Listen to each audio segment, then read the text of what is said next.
सरकार ने। और बहनों भाइयों, पूरे देश को बराबर इन लोगों ने गुमराह करने की कोशिश की है। इन तथाकथित सेकुलर लोगों ने यह कोशिश की है पूरे विश्व में। साथियों, भारतीय जनता पार्टी एक ऐसी अकेली पार्टी है जिसने पड़ोसी देशों में माइनॉरिटी पर होने वाले जुल्म को खत्म करने के लिए नागरिकता कानून में संशोधन किया। न केवल वकालत की बल्कि सरकार बनते ही उस पर काम भी प्रारंभ किया और उसके बाद में पारित भी कर दिया। इसे कहते हैं सच्चा सेकुलरिज्म, इसे कहते हैं सच्चा पंथनर्य।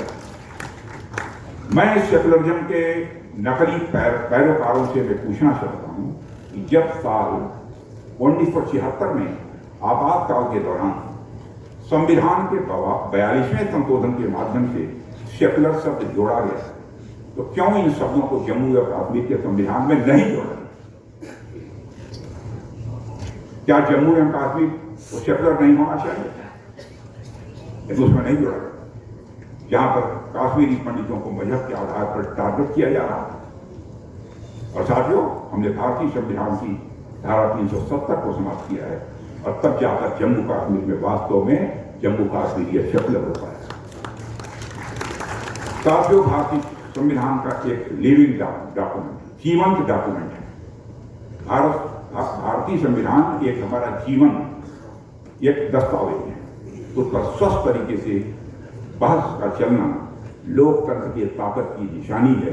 मैं ऐसा मानता हूं, मगर जनता को संविधान के नाम पर गुमराह करने की जो कोशिश एक बार फिर कांग्रेस और आरजेडी के लोग करना चाहते हैं, उसमें वे इस बार कामयाब नहीं होंगे।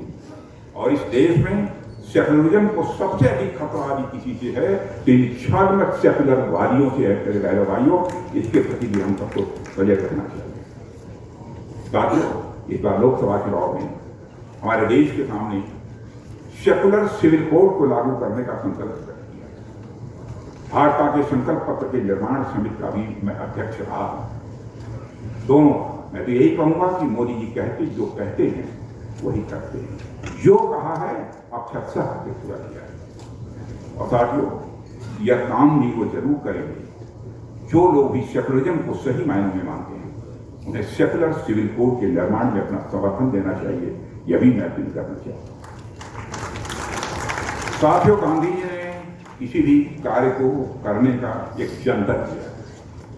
गांधी जी ने किसी कार्य को करने का हमें जंतर दिया है। उन्होंने कहा है, सबसे गरीब और सबसे कमजोर आदमी तुमने देखा हो, सदैव उसकी शक्ल याद करो और अपने दिल से पूछो कि जो कदम तुम उठाने का विचार कर रहे हो उस आदमी के लिए कितना उपयोगी होगा। आज मैं आप सभी को एक जंतर देना चाहता हूं। जब यहां से आप बाहर जाओ तो सिर्फ चुनाव प्रचार के लिए नहीं, कार्य करना है। कार्य क्या करना है? बिहार के उस बच्चे के लिए जिसके पिता को अपना प्रदेश छोड़ा। आपको कार्य करना है बिहार के उसके बच्चे के लिए जिसके पिता को अपना प्रदेश छोड़ना पड़ा, क्योंकि यहां विकास नहीं। कार्य करना है हर उस अपमान का दाग मिटाने के लिए जो बिहार के सीने में दाग दिया गया, क्योंकि कुछ लोगों ने बिहार को जंगल राज में बदल दिया। कार्य करना है हर सम्मान के लिए जिसका बिहार हकदार है। कार्य करना हर उस मां के लिए जिसका बेटा उस जंगल के राज में मार दिया गया। कार्य करना उस बहन के लिए जिसके भाई का अपहरण कर दिया गया। कार्य करना है हर बिहार के इंसान के लिए जो अपने प्रदेश और देश को विश्व का सबसे उन्नत स्थान बनते देखना चाहता है, उसके लिए हमें काम करना है। और साथियों, मैं पूरी तरह से आश्वस्त हूं इन सब सारी चीजों का संज्ञान लेते हुए इस बार के चुनाव में, चुनाव जब आएगा तो आएगा, लेकिन इसके अभी से हम लोग को पूरी ताकत से लड़ना है और इस संदेश को जन जन तक पहुंचाना है। मैं दावे के साथ कह सकता हूं, जो हमारी जानकारी है, जो हमारी सूचना है, बिहार में इस बार एनडीए की 2/3 बहुमत से सरकार बनेगी। लंबे अरसे के बाद बिहार की प्रदेश कार्यसमिति को संबोधित करने के लिए आप सबके सामने खड़ा हुआ। लंबे समय के बाद आया हूं फिर भी आप लोगों ने बहुत ही गर्मजोशी के साथ स्वागत किया है। लेकिन मैं जानता हूं भारत की परंपरा है और शिष्टाचार का तकाजा भी है। स्वागत, अभिनंदन और सलाम दुआ कभी एक तरफा नहीं होना चाहिए।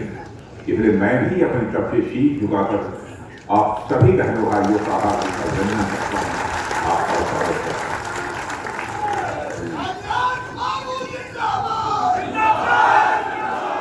बहनों भाइयों, आप किसी साधारण राजनीतिक पार्टी के कार्यकर्ता नहीं हैं। आजाद भारत में आपने देखा है कि नेताओं की कथनी और करनी, कृति और कथन, वर्ड्स और डीड में अंतर होने के कारण भारत की राजनीति और भारत के नेताओं पर से जनता का विश्वास धीरे धीरे कम होता चला। भारत की राजनीति में विश्वास का संकट निरंतर गहरा होता चला। लेकिन आप सीना ठोक कर दावे के साथ कह सकते हैं कि भारत की राजनीति में पैदा हुए विश्वास के संकट को चुनौती के रूप में किसी राजनीतिक पार्टी ने स्वीकार किया है तो हमारी और आपकी पार्टी या पार्टी जैसा है। मैं दावे के साथ कहता हूं, हमने जो भी वादे चुनाव के दौरान किए अक्षरशः हर वादे को पूरा किया। मैं प्रेस के दोस्तों से भी कहना चाहता हूं कि हमारे चुनावी घोषणा पत्र को उठाकर देखें। हमने जो कहा है वो किया है हमने।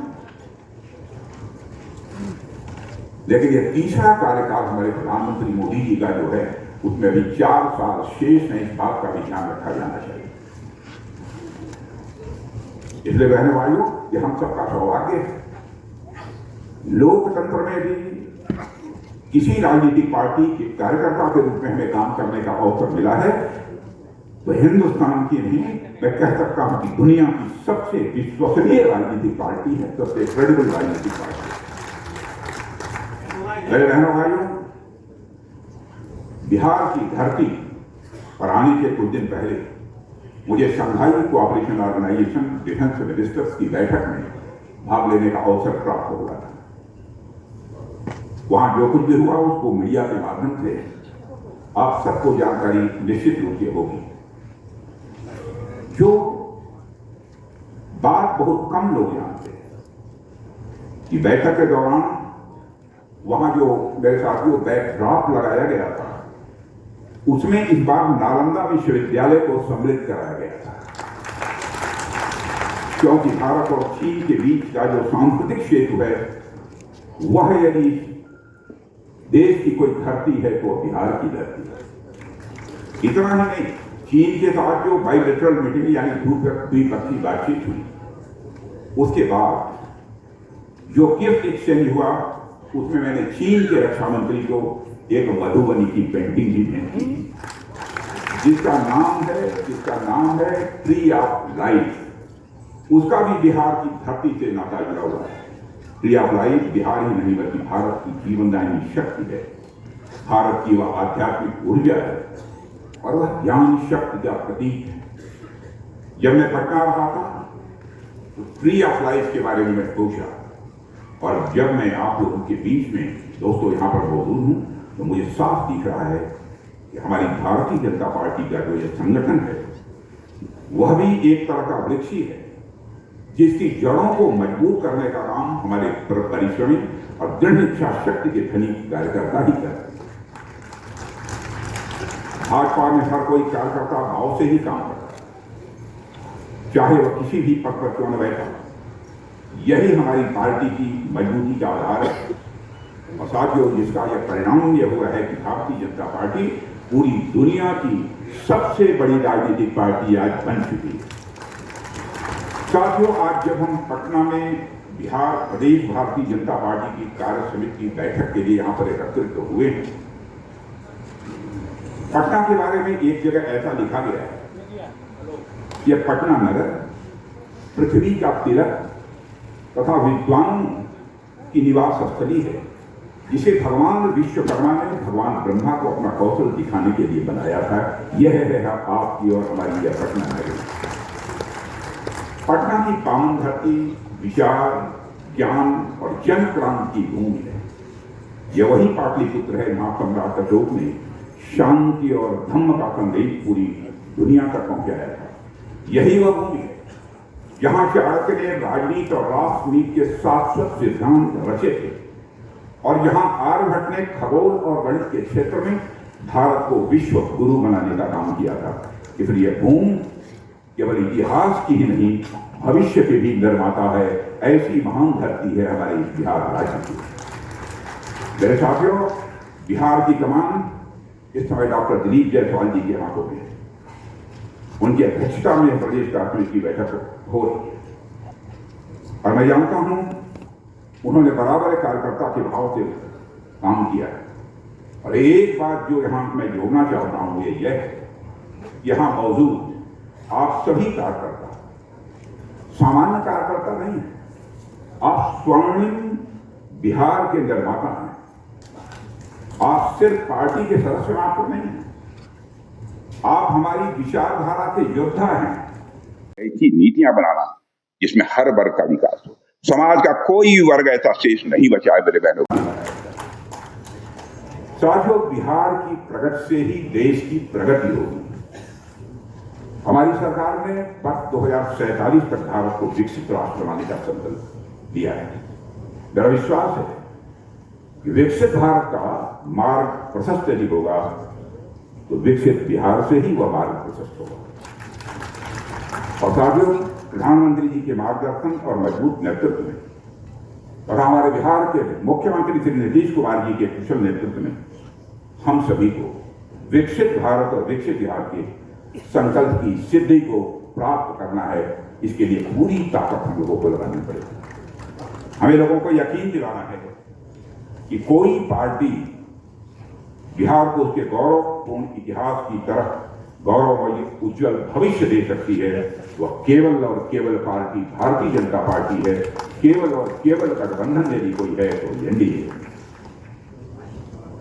साथियों, जब आजादी से पहले श्री सच्चिदानंद जी सिन्हा के नेतृत्व में बिहार के युवा बुद्धिजीवियों ने अलग राज्य की मांग की थी, मैं आपको याद दिलाना चाहता हूं, तो उस समय सारे युवा